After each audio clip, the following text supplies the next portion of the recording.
이 시간 우리에게 주시는 하나님의 거룩한 말씀은 로마서 3장 21절에서 31절의 말씀입니다. 로마서 3장 21절에서 31절은 신약 243면에 있습니다.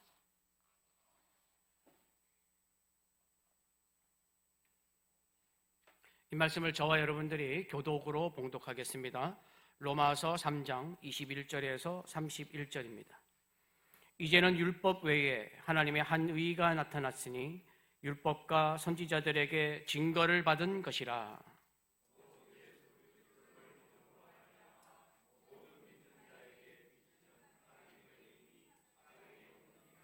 모든 사람이 죄를 범하였음에 하나님의 영광에 이르지 못하더니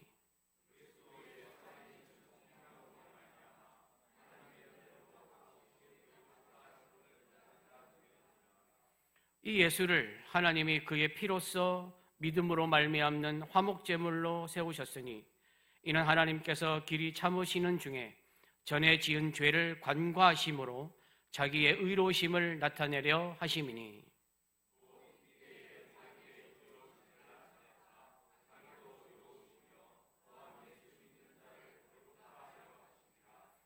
그런즉 자랑할 때가 있느냐? 자랑할 때가 어디냐? 있을 수가 없느니라. 무슨 법으로냐? 행위로냐? 아니라 오직 믿음의 법으로니라.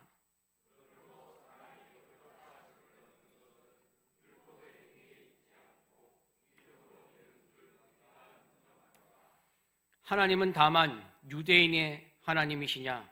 또한 이방인의 하나님은 아니시냐? 진실로 이방인의 하나님도 되시느니라.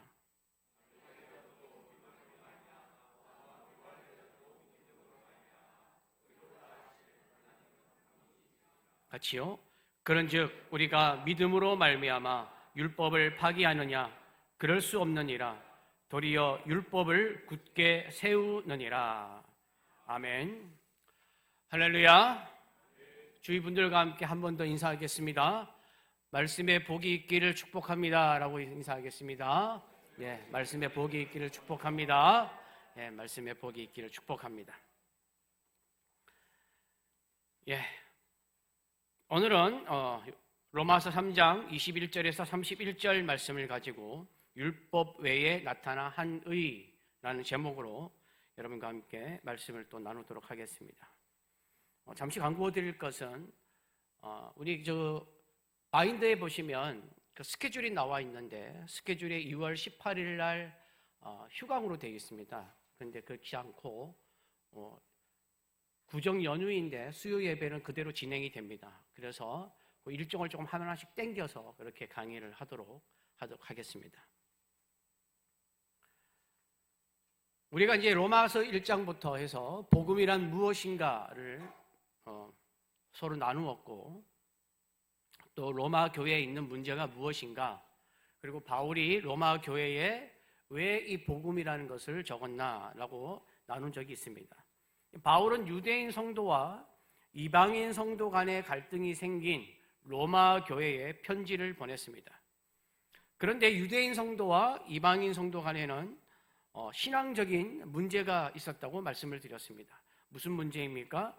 유대인 성도는 율법을 지켜야만 구원을 받는다고 믿고 있었고, 이방인 성도는 자신들은 예수 그리스도를 믿음으로 구원을 받았기 때문에 율법을 지키지 않고 이전에 이방인이었을 때의 죄를 범하면서 살아도 무방하다고 믿었습니다.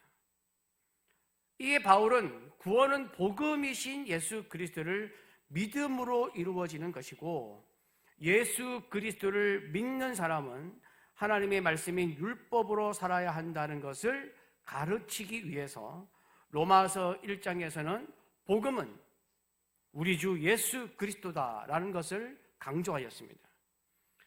그리고 이방인은 하나님을 알면서도 하나님을 거부하고 하나님이 내리시는 가장 최고의 심판인 그냥 내버려 두심, 즉 정욕의 더러움에 내버려 두고 부끄러운 욕심에 내버려 두고 상실한 마음대로 그냥 내버려 두심을 당할 정도의 큰 죄를 저질렀다고 지적을 했습니다. 그리고 로마서 2장에 와서 바울은 그러면 유대인들은 죄가 없느냐? 그렇지 않다는 것입니다.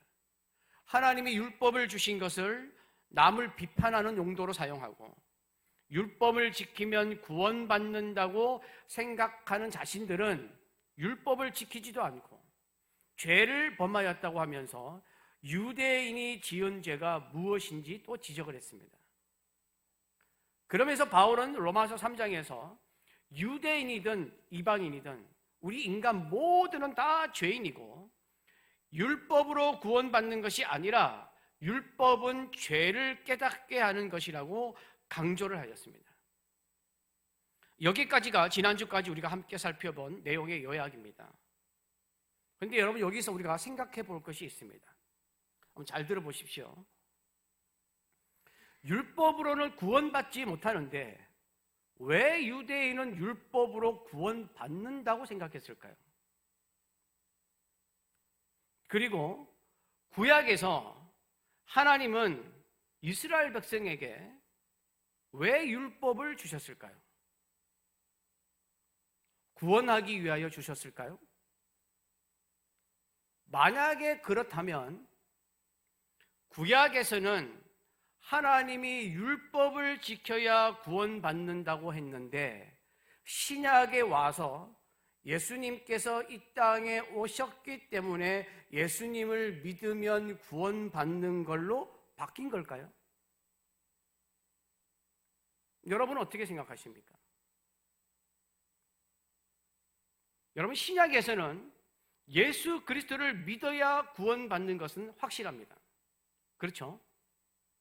그리고 율법은 예수 그리스도를 믿는 자들이 구원에 감사해서 하나님의 말씀인 율법대로 살아야 한다는 것은 명확합니다. 그러면 구약에서는 뭐라고 했을까요? 여러분 구약하고 신약의 차이가 뭐냐면 신약은 신앙생활에 있어서 해야 할 것을 정의합니다. 믿음을 정의합니다. 구원을 정의합니다. 율법을 정의합니다. 율법은 이런 것이다. 믿음은 이런 것이다. 구원은 이런 것이다 라고 정의를 하는데 구약은 정의하지 않습니다. 구약은 믿음이 무엇인지 구원이 무엇인지 은혜가 무엇인지 이야기를 통해서 성경 인물의 이야기를 통해서 하나님의 역사하신 그 이야기를 통해서 다룹니다. 그러면 구약의 전체적인 맥락으로 봤을 때에 구원은 무엇입니까? 여러분 마음속으로 한번 대답을 해보십시오. 구약에서 그러면 구원은 무엇입니까? 어떤 이야기가 구원의 이야기입니까? 구약에서 구원은 이스라엘의 출애굽 사건입니다. 그리고 하나님은 이스라엘 백성들에게 율법을 주셨습니다. 그렇다면 만약에 하나님이 율법을 지켜야만 구원받을 수 있다고 구약의 이야기를 통해서 말씀하셨다면 구약에서 율법이 먼저 나왔을까요? 구원의 이야기가 먼저 나왔을까요? 율법이 먼저 나왔겠죠. 그렇지 않습니까? 반대로 생각하면 구원받고 난 후에 그 구원의 이 은혜로 하나님의 율법을 지키면서 살라고 말씀하셨다면 무엇을 먼저 주셨을까요? 구원을 먼저 주셨겠죠. 여러분 그럼 제가 묻겠습니다. 성경 지식이 있는 분은 한번 마음속으로 대답해 보십시오. 구약에서 이스라엘의 구원 사건인 출애굽 사건이 먼저 있었습니까? 율법을 주신 사건이 먼저 있었습니까? 뭐가 먼저입니까? 출애굽 사건이 먼저입니다. 하나님께서 모세를 통하여 출애굽시킨 다음에 가나안 땅에 들어가기 전에 하나님께서 너희들이 가나안 땅에 들어가거든 하나님이 출애굽시켜 주셨음을 잊지 말고 유월절을 지키고 하나님의 백성으로 이렇게 저렇게 살라고 하시면서 주신 것이 율법입니다. 그러니까 구원이 먼저 나왔습니다. 그러니까 구원받은 하나님의 백성이 그 하나님의 구원에 감사해서 하나님의 거룩한 백성으로 살기 위하여 율법을 지키는 것입니다. 그러므로 구약에서 말씀하시는 하나님의 구원과 율법에 대한 생각과 신약에 나오는 예수님의 구원과 율법에 대한 생각은 다르지 않습니다. 똑같습니다. 그러면 유대인은 왜 율법을 지켜야만 구원받는다고 생각했을까요? 하나님은 그렇게 말씀하신 적이 없고 하나님의 구원에 대한 생각, 율법에 대한 생각은 신약에 오셔서 말씀하신 예수님의 생각과 똑같습니다. 그런데 왜 유대인은 자기들은 율법을 지켜야만 구원을 받는다고 생각했을까요? 뭐 때문에 이랬을까요? 잘못 생각한 것입니다.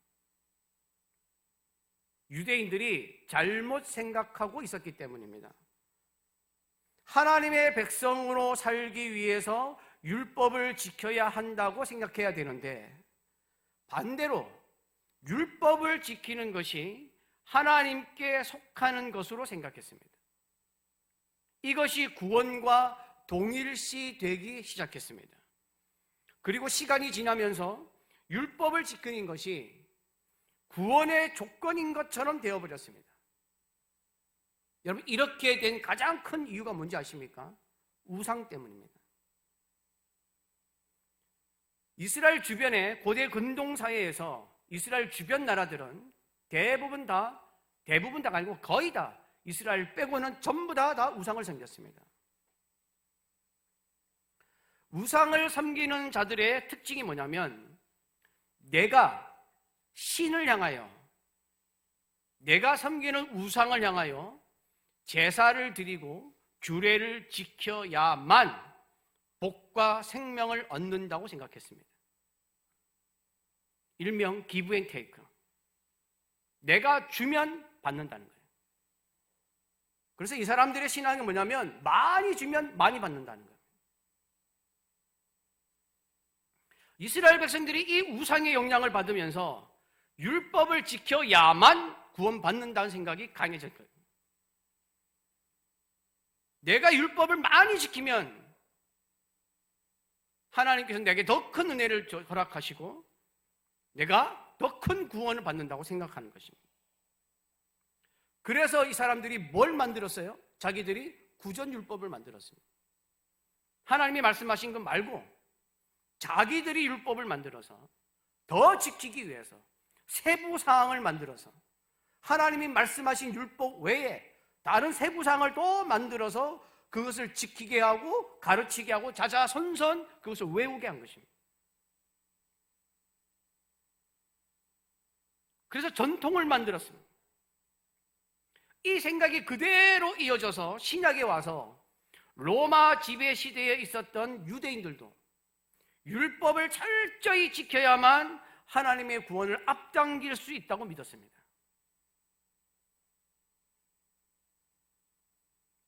여러분, 여기서 다시 한번 정확하게 정리하겠습니다. 여러분, 복음은 무엇입니까? 복음은 무엇입니까? 복음은 로마서 1장에 우리가 함께 했었죠? 복음은 예수 그리스도입니다. 예수 그리스도에 가는 모든 것은 복음입니다. 예수 그리스도의 말씀, 예수 그리스도의 탄생, 예수 그리스도의 은혜, 예수 그리스도의 십자가, 예수 그리스도에 연관된 모든 것이 복음입니다. 그리고 또 확장을 하면 구약 성경은 앞으로 오실 메시아, 앞으로 오실 예수 그리스도에 관한 말씀이고 신약은 오신 예수님에 관한 말씀이기 때문에 확장을 시키면 이 성경 전체가 복음입니다. 복음은 예수 그리스도입니다. 그럼 구원은 무엇입니까? 복음이신 예수 그리스도를 믿음으로 받는 것이 구원입니다. 그래서 구원은 예수 그리스도를 믿음으로 말미암아 받는 것입니다. 율법은 무엇입니까?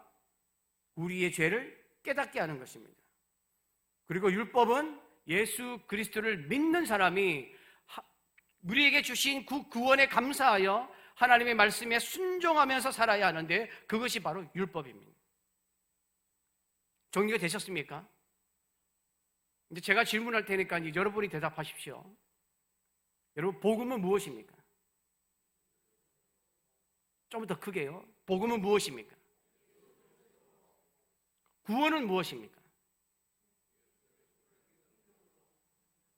예수 그리스도를 믿음으로 받는 것입니다. 율법은 무엇입니까? 우리의 죄를 깨닫게 하는 것입니다. 그리고 예수 그리스도를 믿는 사람이 하나님의 말씀에 순종하면서 살아야 하는데 그것이 율법입니다. 여러분, 이거를 정확하게 암기하듯이 외우셔야 됩니다. 그래서 복음이 무엇입니까? 하면 나와야 됩니다, 여러분. 율법이 무엇입니까? 하면 나와야 되고, 구원이 무엇입니까? 하면 나와야 됩니다. 그럼 제가 하나 더 묻겠습니다. 제가 지난주에 이제 여러분과 말씀을 나누면서 이걸 제가 강조한 것은 아니고 쭉 설교하면서 이제 스쳐 지나가면서 말씀을 드렸습니다. 무슨 말씀을 드렸냐면, 예수 그리스도를 믿는 사람은 더 이상 죄를 지어도 정죄받지 않는다고 말씀을 드렸습니다. 기억나십니까? 이 말씀을 들으면서 혹시 의문이 생기지는 않았습니까? 이 말씀에 근거하는 말씀은 로마서 8장 1절 2절 말씀입니다. 그러므로 이제 그리스도 안에 있는 자에게는 결코 정죄함이 없나니 이는 그리스도 예수 안에 있는 생명의 성령의 법이 죄와 사망의 법에서 너를 해방하였습니다.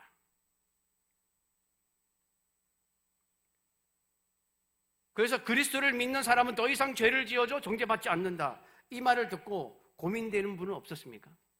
제가 고민되라고 말씀을 드린 건데 혹시 고민되는 분은 없었습니까? 무슨 고민이냐? 예수 그리스도를 믿으면 죄를 지어도 더 이상 정죄받지 않는다면 회개가 왜 필요하지? 회개할 필요가 없잖아요. 여러분, 이단 중에 박옥수라는 사람이 있습니다. 구원파 박옥수. 이 사람이 뭘 설파하는지 아십니까? 한 번 회개한 사람은 그 다음 회개할 필요가 없다는 거예요. 어떤 행동을 하고 살아도 괜찮다는 거예요. 두 번 회개하면 죄라는 거예요. 그 이단은 그렇게 얘기합니다. 그럼 이 말이 맞는 것 같지 않습니까? 이단들이 말하는 말이.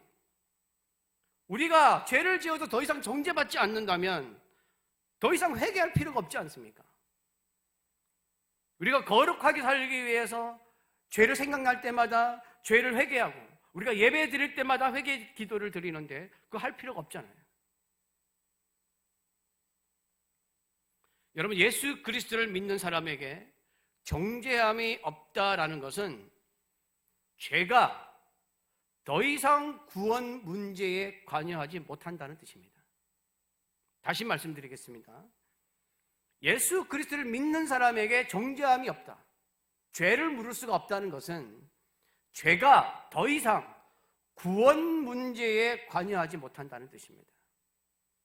예수님이 십자가를 지신 이유는 우리의 죄 때문입니다.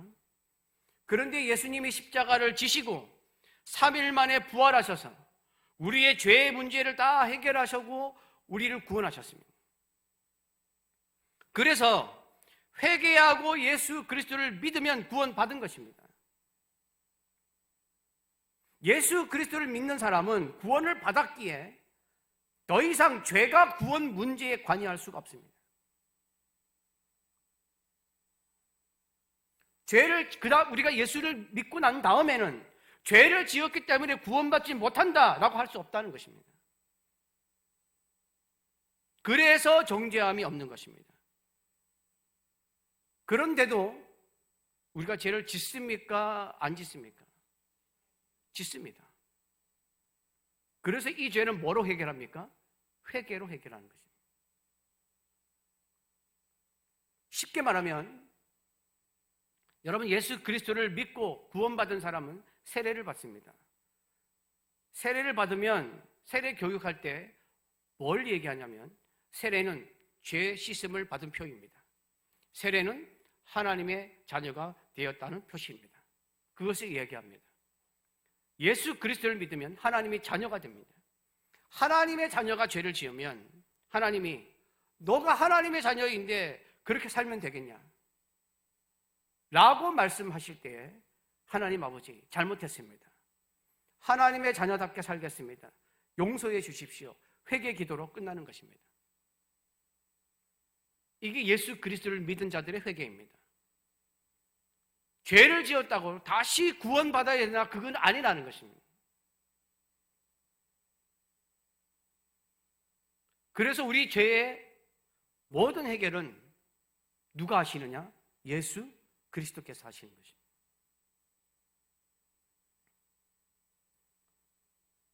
이제 그러면 오늘 우리 교재로 한번 들어가 보도록 하겠습니다. 12페이지입니다. 율법에 나타난 한 의, 마음 열기. 내가 받을 자격이 없는데 과분한 선물이나 칭찬을 받아본 기억이 있습니까? 이런 기억이 계신 분이 계시죠? 과분한 선물을 받았다든지 과분한 칭찬을 받았다든지. 여러분, 우리가 과분한 선물이나 칭찬을 받으면 처음에는 당황스럽기도 하고 좀 이게 드러내는 게 조금 부끄럽기도 하지만, 그러나 뭐는 좋습니까? 기분은 좋습니다. 내 마음에 뭐가 있습니까? 기쁨이 있습니다. 여러분, 그 기쁨의 소식이 뭡니까? 복음입니다.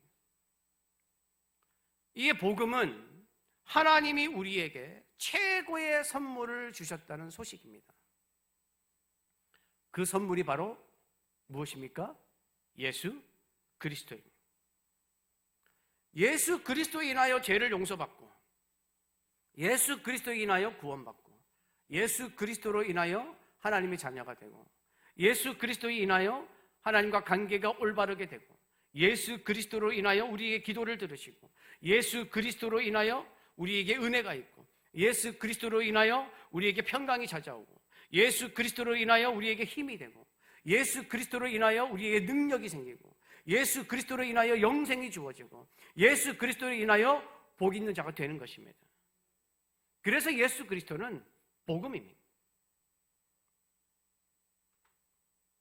오늘 본문 말씀은 우리의 복음, 우리의 기쁜 소식, 우리의 선물 되시는 예수 그리스도에 대하여 말씀하고 있습니다. 오늘 본문 말씀 21절, 22절을 함께 봉독하겠습니다. 로마서 3장 21절, 22절입니다. 이제는 율법 외에 하나님의 한 의가 나타났으니 율법과 선지자들에게 증거를 받은 것이라. 곧 예수 그리스도를 믿음으로 말미암아 모든 믿는 자에게 미치는 하나님의 의인이 차별이 없느니라.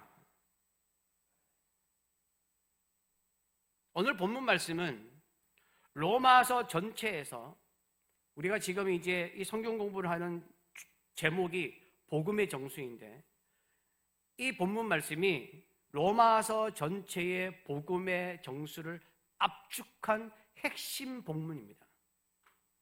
종교개혁의 신학적 근간이 되는 구절들이 여기 다 들어가 있습니다. 마틴 루터는 이 로마서 3장 21절에서 31절을 뭐라고 얘기하냐면 신약의 핵심이라고 말합니다.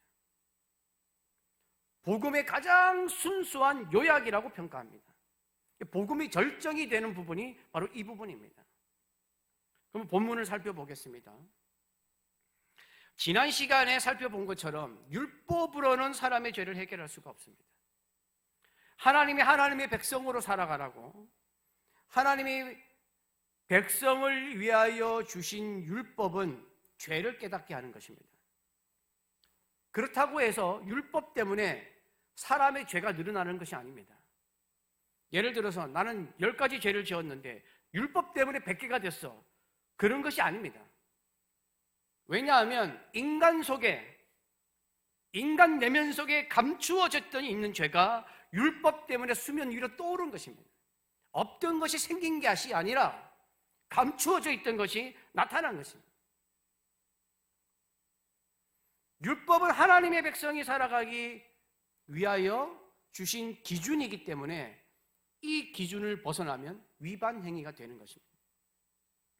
그래서 인간이 하나님 앞에서 얼마나 큰 죄인인가를 깨닫게 하는 것이 율법입니다. 그런데 뭐는 할 수 없다고요? 죄를 해결해 줄 수는 없습니다. 율법은 죄를 깨닫게 하는 것까지입니다. 그래서 인간이 이 죄를 해결할 수 있는 방법, 새로운 방법이 나타납니다. 21절에 보면 이제는 이라고 말씀을 시작하지 않습니까? 그런데 원어에 보면 한글로 번역되어 있지 않는 한 단어가 있습니다. 그게 뭐냐면 대라는 단어입니다. 대라는 단어가 무슨 뜻이냐면 그러나입니다. 그런데 이제 한글 성경에는 그러나를 번역하지는 않았습니다. 그래서 원어대로 하면 이제는이 아니라 그러나 이제는입니다. 인간은 모두 다 죄인이다.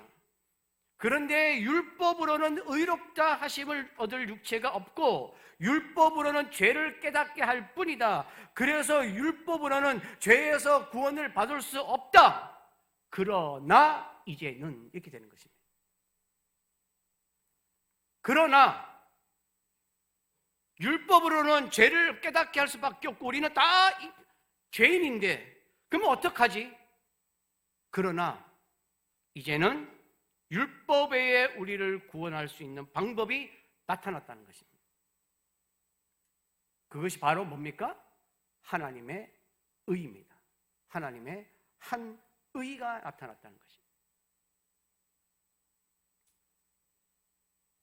우리가 로마서 1장 17절에서 하나님의 의를 제가 설명할 때 뭐라고 말씀을 드렸냐면 하나님의 의는 하나님과의 올바른 관계를 말하고 예수 그리스도를 믿는 믿음이라고 말씀을 드렸습니다. 여러분, 최초의 인간인 아담과 하와가 범죄함으로 인하여 인간과 하나님의 관계는 깨어졌습니다. 그 관계는 죄 때문에 회복하지를 못했습니다. 그런데 다시 하나님과의 올바른 관계가 회복될 수 있는 방법이 생겼습니다. 하나님과 올바른 관계는 누구 때문에 이루어질 수 있는 것입니까? 예수 그리스도 때문에 이루어질 수 있는 것입니다. 그러므로 하나님의 의는 누구입니까? 바로 예수 그리스도이십니다. 그렇다면 21절에 사람의 죄를 해결해 줄 수 있는 것은 율법이 아니라 율법 외에 나타난 하나님의 한 의인데 그 의가 누구라는 말입니까? 예수 그리스도라는 이야기입니다. 그래서 21절에 보시면 이 의는 예수 그리스도는 21절에 이 예수 그리스도는 율법과 선지자들에게 증거를 받은 것이라 라고 말씀합니다. 여러분, 율법과 선지자들에게 증거를 받은 것은 무엇을 말합니까? 구약 성경을 말합니다. 신약에서 구약을 지칭할 때 사용하는 단어가 바로 이겁니다. 율법과 선지자 또는 율법과 선지자와 시편 이렇게 나옵니다. 이거는 구약 성경을 말하는 것입니다. 그리고 로마서 1장 2절에 보면 이렇게 말씀합니다. 이 복음은 하나님이 선지자들을 통하여 그의 아들에 관하여 성경에 미리 약속하신 것이라. 이 말씀에서 복음, 즉 예수 그리스도를 구약 성경에서 미리 약속하셨다고 우리가 살펴본 적이 있습니다. 즉 하나님은 구약 성경에서부터 죄인이 의인이 될 수 있는 것은 율법이 아니라 예수 그리스도를 믿는 믿음이라고 선포하셨습니다. 구약 성경이 율법이므로 이미 율법에서는 사람이 죄에서 구원을 받아 의롭게 되는 것은 율법이 아니라 하나님께서 보내시는 메시아 예수 그리스도를 믿음으로 되는 것이라고 말하는 것입니다. 그런데 유대인들이 율법이 사람을 구원한다고 오해하고 자기들은 그렇게 믿고 살았던 것입니다. 22절입니다. 곧 예수 그리스도를 믿음으로 말미암아 모든 믿는 자에게 미치는 하나님의 의인이 차별이 없느니라. 사람을 죄에서 구원하는 하나님의 의는 예수 그리스도를 믿음으로 말미암는 것이라고 다시 한번 확인하고 있습니다. 모든 사람이 죄에서 구원받아 의롭게 되는 길은 오직 예수 그리스도를 믿는 것, 이거 하나뿐입니다. 다른 길은 없습니다. 구원에 대해서 이야기할 때에 예수 그리스도 외에 다른 것을 이야기하는 사람들은 다 거짓말입니다. 다 잘못된 것입니다.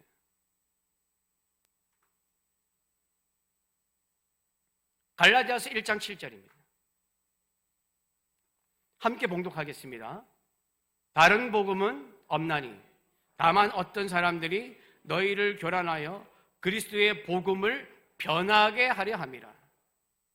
복음은 예수 그리스도밖에 없습니다. 우리의 구원의 길은 예수 그리스도밖에 없습니다. 예수 그리스도 외에 다른 것을 이야기하는 사람들은 전부 다 가짜입니다. 반드시 기억하셔야 됩니다. 우리 교회에 나와야 구원받아, 우리 교회에서 하는 교리를 들어야 구원받아. 여러분, 정상적인 교회 같은 사람들도 제가 무슨 이야기를 들은 적이 있냐면, 우리가 예수 그리스도를 믿으면 1차원적인 구원이고 조금 더 열심히 하면 2차원적 구원으로 가고, 그 가짜입니다. 전부 다 잘못된 사람들입니다. 어디 성경에 그런 게 나와 있습니까? 복음은 예수 그리스도밖에 없습니다. 구원의 길은 예수 그리스도를 믿는 것밖에 없습니다. 다른 거 얘기하고 붙이고, 예수 그리스도 외에 다른 거 붙이고 빼고 뭘 만들어 놓는 건 전부 다 가짜입니다. 그걸 믿으시면 안 됩니다. 성경은 반드시 예수 그리스도 외에 다른 복음은 없다고 말씀하고 있습니다. 그러므로 모든 사람에게 이 길만 제시가 되는 것입니다. 이 길밖에 없기 때문에 여기에서 제외되는 사람은 아무도 없습니다. 왜? 한 길밖에 없는데요. 구원의 길은 예수 그리스도밖에 없습니다. 그래서 차별이 없습니다. 제외되는 사람이 없습니다. 특별한 사람도 없습니다. 모두가 이 길로 구원받는 길로 가는 것입니다. 뭐 유대인이나 이방인이나 착한 사람, 악한 사람, 신분이 높으나 신분이 낮으나 부유하나 가난하나 어떤 사람도 차별이 없습니다. 오직 예수님을 믿으면 되는 것입니다. 할렐루야. 여러분, 이것을 신학용어로 이신득이라고 합니다. 이신득이, 믿음으로 말미암아 의를 얻었다. 이신득이는 우리 입장에서, 우리 인간의 입장에서 말하는 것이고, 이신칭의는 하나님의 입장에서 말하는 것입니다. 너희들이 믿음으로 말미암아 의롭다고 칭하게 되었다. 이신칭의는 하나님께서 우리에게 말씀하시는 것이고, 우리는 이신득입니다. 믿음으로 말미암아 의를 얻었다는 것입니다. 그래서 예수 그리스도만 복음이고 예수 그리스도만 구원의 길이라는 것입니다. 여러분, 교재에 보시면 2번입니다. 말씀 속으로 2번, 값없이 주신 은혜. 23절, 24절 말씀 함께 봉독합니다. 모든 사람이 죄를 범하였음에 하나님의 영광에 이르지 못하더니 그리스도 예수 안에 있는 속량으로 말미암아 하나님의 은혜로 값없이 의롭다 하심을 얻은 자 되었느니라. 여러분, 교재에 보시면 모든 사람이 죄를 범하였음에 하나님의 뭐가 들어갑니까? 영광에 이르지 못하더니. 그 밑에 나와 있는 것은 24절의 내용입니다. 그리스도 예수 안에 있는 무엇으로 말미암아? 속량으로 말미암아 하나님의 은혜로 값없이 의롭다 하심을 얻은 자가 되었습니다. 여러분, 23절, 24절은 인간이 의롭게 되는 것은 예수님을 믿는 것이라고 더 구체적으로 말씀하고 있습니다. 사람은 최초의 인간이 아담과 하와가 사탄의 유혹으로 인하여 죄를 짓고 죄를 알게 되면서 모든 인간이 죄를 알게 되었고 죄인이 되어버렸습니다. 죄는 하나님의 말씀에 불순종하는 것이기 때문에 이 죄 때문에 하나님의 영광에 이르지 못하게 되었습니다. 하나님의 영광에 이르지 못하게 되었다는 말은 무슨 말이냐면 하나님이 주신 영광스러운 모습을 갖추지 못했다라는 뜻입니다. 하나님이 주신 영광스러운 모습이 인간에게 있었는데 죄 때문에 그것이 사라졌다는 것입니다. 박탈당했다는 것입니다. 여러분, 인간의 기준으로는 선하게 보이고 착하게 보이고 의롭게 보여도 하나님의 기준에는 인간은 전혀 미치지 못합니다. 하나님이 원하는 수준에는 인간이 도달할 수가 없습니다. 죄인이 된 인간이 아무리 노력해도 하나님 보시기에는 자격 미달, 수준 미달입니다. 인간으로서는 해결할 방법이 없습니다. 여러분, 그러면 여러분 이런 생각을 해보신 적 있습니까? 이 생각은 제가 청년 때 많이 했던 생각인데, 그건 알겠는데 하나님이 그냥 인간의 죄를 용서해 주실 수는 없었나? 왜 예수님께서 꼭 십자가에서 그렇게 비참하게 고통스럽게 돌아가셔야 했나? 예수님이 희생 제물이 꼭 되셔야만 했나? 그런 생각은 해보신 적은 없으십니까? 왜 예수님이 꼭 십자가에 저렇게 비참하게 돌아가셔야 되나? 여러분, 만약에 십자가 없이 우리가 구원받았다고 생각해 보십시오. 우리가 인간이 알지 못하는 것이 하나 생깁니다. 그게 무엇인지 아십니까? 하나님의 사랑입니다. 십자가 없이 우리가 구원받았으면 하나님의 사랑을 알지를 못합니다. 예수님의 사랑을 전혀 알지 못했을 것입니다. 예수님의 사랑과 은혜를 알지 못한 채 또다시 하나님을 거부하는 죄를 지으면서 살아갔을 것입니다. 여러분, 24절에 보면 속량이라는 단어가 나오지 않습니까? 여러분, 교재에 보면 힌트해서 노예의 몸값을 대신 지불하고 해방시켜 주는 것, 이걸 보고 적으라고 이제 적어놨는데, 속량이라는 단어에 대해서 제가 전에 한번 말씀드린 적이 있습니다. 설교를 하면서. 속량은 예수 그리스도가 우리를 구원하신 의미, 우리를 사랑하신다는 그 의미를 정말 잘 나타내는 단어입니다. 여러분, 속량이라는 단어는 성경에서 사용되는 단어가 아닙니다. 속량이라는 단어는 원래 어디에서 사용되었던 단어냐면 로마 제국 시대에, 신약 시대에 노예 시장에서 사용되던 비천한 단어입니다.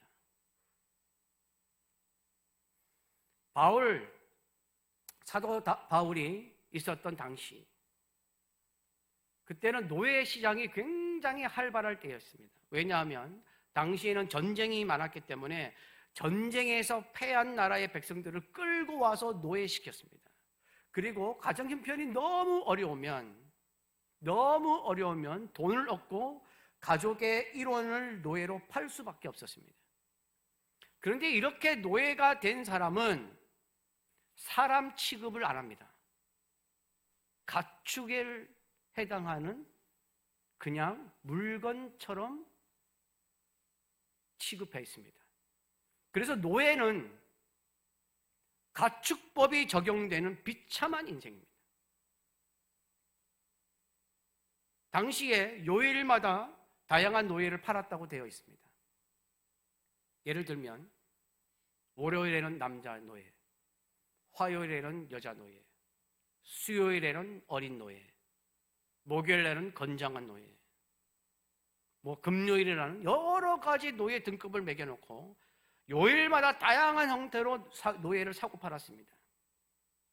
그런데 이 와중에 이 노예 생활을 견디지 못하고 도망치는 노예들이 있었는데, 이 도망쳤다가 잡혀오는 노예들에게는 어떤 것을 했냐면 이마, 그다음에 볼, 아니면 등짝 이런 데다가 도망자라는 뜻의 라틴어 FUG 이 글을 인두로 지집니다. 그래서 그걸 보면 노예를 사러 온 사람이 저 사람은 도망자 노예구나, 도망갔던 노예이라는 것을 알게 됩니다.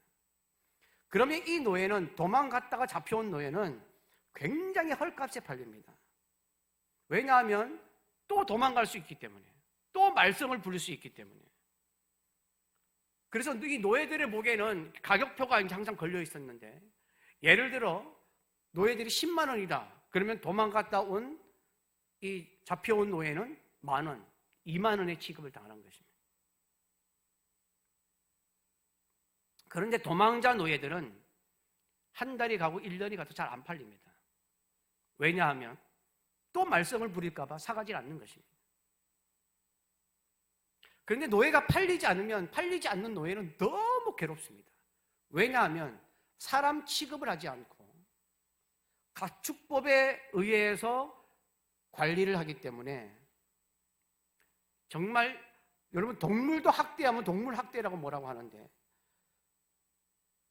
조그만 방에다가 20-30명씩 그냥 구겨 넣는 것처럼 넣어놓고 하루 한 끼만 먹입니다. 인간 취급을 못 받는 것입니다. 그러니까 여기에서 벗어나기 위해서는 빨리 팔리는 수밖에 없어요. 그런데 도망자 노예는 안 팔리는 거예요. 그런데 어느 날 도망자 노예 앞에 갑자기 누군가가 나타나서 서성거립니다. 내가 노예라고 치면 내 목에는 지금 10,000원이라고 값이 적혀 있습니다. 그리고 도망자 노예라고, 도망자라는 낙인이 찍혀 있습니다. 그런데 그 사람이 내 앞에서 나를 가리킵니다. 사겠다고. 나를 가리키니까 노예 주인이 화들짝 놀라면서 아이고 됐습니다. 이 도망자 노예예요. 쓸데없는 쓰레기예요. 다른 노예를 보여드릴 테니까 그 노예를 사가십시오. 그런데 그 사람은 계속 나 앞에서 나를 가리킵니다. 이 사람을 달라고. 10만 원에 사가겠다.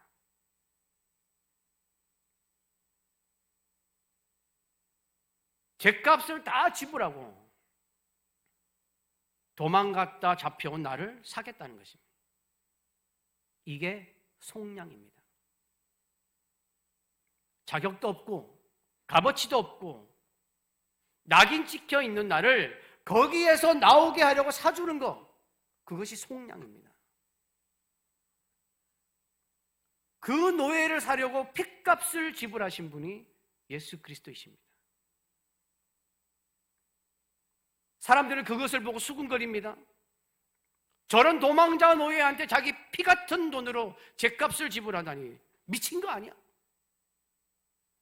예수님은 사람들이 말하는 미친 짓을 한 것입니다. 살만한 가치가 없는 사람들입니다. 하나님이 보시기에 전혀 그럴 값어치가 없는 존재들인데 자기 생명을 바친 핏값으로 우리의 죗값을 지불하신 것입니다. 이것이 속량입니다. 예수님은 속량을 통해서 말도 안 되는 사랑을 우리에게 베풀어 주셨습니다. 이것을 통하여 하나님은 예수 그리스도의 은혜를 말씀하십니다. 예수 그리스도의 사랑을 말씀하십니다. 하나님의 사랑을 말씀하시는 것입니다. 그래서 십자가에 달려 돌아가신 것입니다. 십자가가 없으면 인간들은 사랑을 알지 못합니다. 우리는 그 은혜를 알지를 못합니다.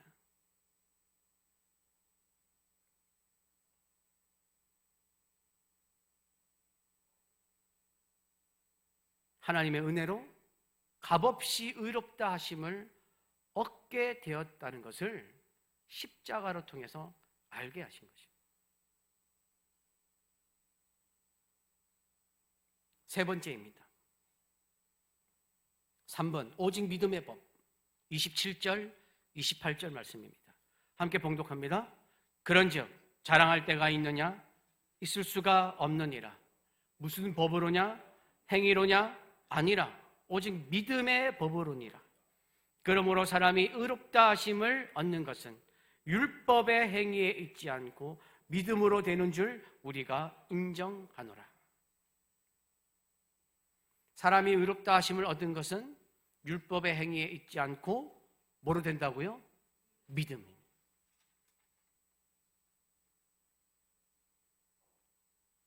우리가 의롭게 되는 것은 우리의 공로가 있어서가 아닙니다. 자격이 있어서가 아닙니다. 죄가 없어질 만한 무슨 거창한 일을 해서가 아닙니다.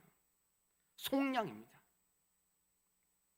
하나님이 하나님의 사람으로, 하나님의 사랑으로 죄를 지은 인간을 구원하기 위해서 하나밖에 없는 아들을 십자가에 내어 주심으로 인간의 죄를 용서하셨고, 그 예수 그리스도를 믿는 자를 의롭다, 죄가 없다라고 하신 것입니다. 우리 인간이 한 것은 아무것도 없습니다. 우리가 한 것이라고는 죄를 짓는 것밖에 없었습니다.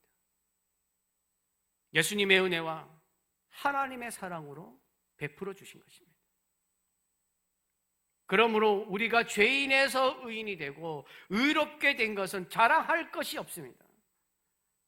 그냥 예수님을 믿는 믿음, 그거 하나로 된 것입니다. 여러분, 바울은 철저한 율법주의자였습니다. 열심히 있는 유대교인이었습니다. 어릴 때부터 율법을 달달 외우고 배우면서 율법으로 구원받는다고 확신하며 살았던 사람이 바울입니다. 그가 예수님을 만나고 나서 그 모든 확신이 산산조각이 납니다. 율법이 아니라 믿음이라는 것을 알게 되었습니다. 사람이 의롭게 되는 것은 율법의 행위가 아니라 믿음으로 된다는 것을 확신하게 되었습니다. 여러분, 우리는 다시 한번 확인할 필요가 있는 것은 율법은 죄를 깨닫게 하는 것이고, 죄인에서 구원받아 의롭게 되는 것은 예수 그리스도를 믿는 믿음으로 되는 것입니다. 그래서 30절, 31절은 이렇게 말씀합니다. 제가 봉독하겠습니다. 할례자도 믿음으로 말미암아, 또한 무할례자도 믿음으로 말미암아 의롭다 하실 하나님은 한 분이시니라. 그런즉 우리가 믿음으로 말미암아 율법을 파기하느냐? 그럴 수 없느니라. 도리어 율법을 굳게 세우느니라. 이게 무슨 말입니까, 여러분? 유대인 같은 할례자도 이방인 같은 무할례자도 모두 믿음으로 말미암아 의롭게 된다는 것을, 믿음으로 말미암아라는 말을 두 번이나 사용하면서 강조하고 있습니다. 그리고 믿음으로 말미암아 의롭다 하실 분도 하나님 한 분이라고 말씀하고 있습니다. 왜? 하나님이 구원하셨기 때문입니다.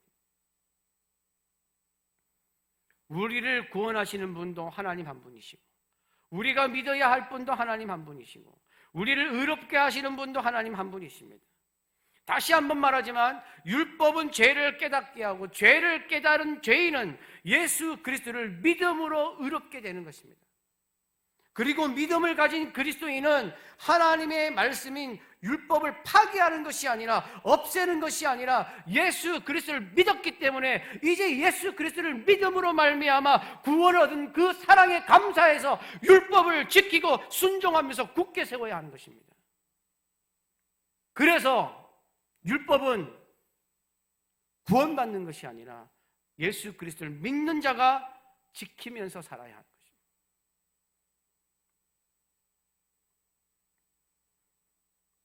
마지막으로 살펴볼 것이 하나가 더 있는데, 이게 무슨 말을 하려고 하는 것이냐면, 성경을 보면 같은 단어인데 같은 내용을 말하고 있는데 다른 뜻으로 사용될 때가 있습니다. 그래서 여러분들이 성경을 읽다 보면 여기서는 이 말을 했는데 저기서는 저 말을 할 때가 있습니다. 그래서 왜 성경이 왜 이렇지? 일관성이 없는 것처럼 보입니다. 그런 적 없으셨습니까? 분명히 여기서는 여기 이렇게 말했는데 저기서는 왜 이렇게 얘기하지? 예를 들어서 금방 우리가 예수 그리스도를 믿음으로 말미암아 의롭게 된다고 했습니다. 구원은 예수 그리스도를 믿는 믿음으로 되는 것입니다. 맞지 않습니까? 야고보서 2장 14절입니다. 제가 읽겠습니다. 내 형제들아, 만일 사람이 믿음이 있노라 하고 행함이 없으면 무슨 유익이 있으리요? 그 믿음이 자기를 구원하겠느냐? 여러분이 로마서를 읽다가 야고보서를 읽으면 이게 무슨 말이야 이게? 라고 할 때가 있습니다. 여러분 이게 무엇이냐면 일관성이 없는 것이 아니라 같은 말이라도 그 시대, 그 상황, 그 환경이 다르면 다른 뜻이 됩니다. 예를 들어서 제가 누군가에게 힘내세요 라고 말했습니다. 그런데 그 힘내가 다 같은 힘내가 아닙니다. 제가 만약에 사업을 하는 성도에게 힘내세요 그러면 그 사업을 하는 분들은 뭐라고 받아들입니까? 사업 잘 되기를 바란다는 뜻으로 들립니다. 시험을 준비하는 사람에게 힘내 그러면 무슨 뜻입니까? 힘내서 공부해서 합격하기를 바란다는 뜻입니다.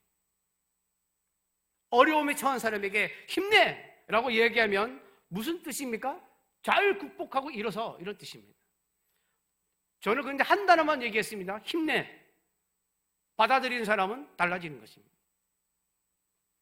여러분 성경에서 말하는 것은 모두 합해야 성경이 됩니다. 여기 성경책이 있습니다.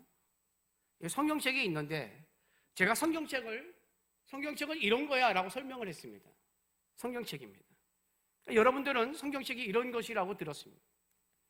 그런데 다른 데를 가니까 어떤 목사님이 성경책은 여기라고 말씀하고 있습니다. 이게 성경책입니다 라고 말하는 것입니다.